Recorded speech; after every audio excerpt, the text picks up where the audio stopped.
Wow, that was incredible. You didn't use any filler words. Have you done this a lot? Well, actually, yes. I'm in a Toastmasters group. I've just never asked somebody a question. They've given such a precise answer without any preparation and not use any filler words. Again, that's what Toastmasters has done for me. I've been in it for about 4 years, and it's a great group that I've learned to speak more precisely without using filler words. Okay, let's move on. That was a conversation I just had yesterday. We had a new worker that I had just met that day. Her name is Rachel. She came to Rochester and she wanted to ask me some questions about working at Cooley Bank. And I said, okay, perfect. And I answered all of her questions. And after the first question, I gave my answer. I let her know that I wasn't really prepared, but that I would do it. And she just had to stop the interview at that time because she was taken back at the fact that I didn't use any ums or ahs or filler words. So I had an opportunity to share with her that I was in Toastmasters and what it has done for me. In all parts of our lives, fellow Toastmasters, guests, we need some kind of a mentor. Whether we use the mentors that are in front of us or whether we ignore them is up to us. Because in our work life, in our family, in our hobbies, in our spiritual life, a mentor is there to help lead, guide, and direct us. And how each of us approaches those relationships can ultimately decide as to whether or not we could see success in that area of our lives. And Toastmasters is the same way. Today, I'd like to share with the group the nexus of the mentoring relationship that I had when I came to Toastmasters, and that was with Jeff Burns. How I took on that mentoring, or how he took on that mentoring relationship, how I reacted as his protege, and ultimately how this translated to me being successful in Toastmasters and to the rest of my life. So first of all, I'd like to start by talking about Jeff. What made Jeff such a great mentor? Well, there was a lot of things that I could go on. I could probably give a 15-minute speech, but I'm going to be concise this morning. First of all, Jeff has been in Toastmasters for many years. I believe the last time I talked to him, he's coming up on a little over or just under 20 years as Toastmasters.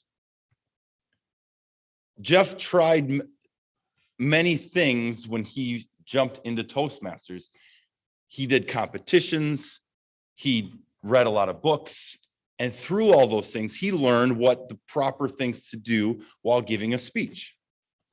He also had a great mentor of his own. Another thing, Jeff was not scared to share his opinion. If he saw something that he knew would take a speech to the next level, if he saw something that he knew would add some great value to a speech, he would say that. And he would do it in the most precise way, and he would do it in the most complicating way that he could think of, a way to really encourage you to move on. And he was always willing to give feedback.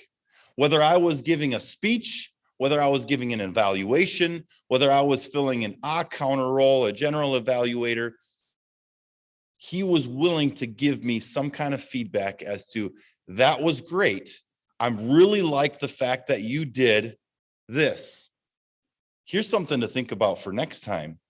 And by the way, you're really good at this. He called it the sandwich method. You give a compliment, you say one thing that they could improve, and you give another compliment. It was always something, you start with encouragement, you give the one thing that you can work on, and then you end up with another line of encouragement.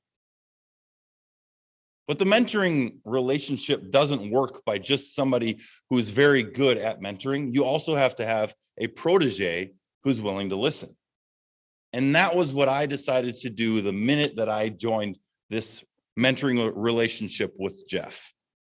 My role as the protege was to listen intently, to look for opportunities to use the feedback in the next speech that I was given, to see each correction as an opportunity. I always like it when Rick Lean is talking about table topics, because a lot of us, we hide our faces, we turn away, we make sure that we don't keep any eye contact, because if we don't have eye contact, Rick won't call on us, or the table topic person won't call on us. But Rick doesn't call it as what a lot of us see it as, that, oh no, I'm going to mess up. I only have 1 to 2 minutes and I don't know what to say because I don't know an answer to the question that you just asked me. He calls it an opportunity. So anytime that I was corrected, anytime that I was given a chance to take a speech up to the next level, I saw that as an opportunity.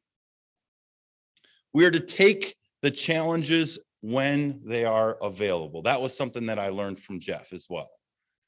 When speech contests came up, Jeff said, that last speech that you gave was really good. I think this is an opportunity for you to take your speaking to the next level. Why don't you try out the speech contest? And then, of course, you need to, as the protege, be willing to share what your goals are.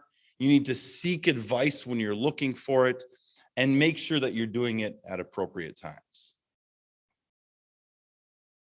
So in our daily lives, we all have places where we've been, whether good or bad. We've learned something from those places that we've been. We've learned from those people that we've been around. And over the years, I've heard a lot of people say, work smarter, not harder. I'm sure all of you have at least heard that once or twice in your life. For many, many years, I ignored that advice. I'm like, if I just work harder, I'm going to be better and greater than everybody. And I would ignore a lot of the things that people would suggest to me. But I have learned that statement is something very important. Work smarter, not harder. There's going to be people around you who have been there, who have done that, and you can learn from them.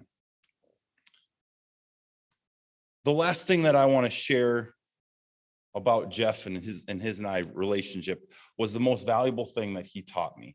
And that was the difference between feelings when you're up here behind the podium. A lot of us, when we get up here, we feel nervous, and we're focusing on that nervous energy that we have. But something that Jeff told me, we can trick our bodies. The nervous energy is the same energy that we feel when we're excited. So when you're feeling nervous, tell your brain, no, I'm just excited to be up here. So hopefully you guys have learned something in your mentoring relationships. If not, why don't you take it to the next level, reconnect with your mentor, and become the best protege that you can.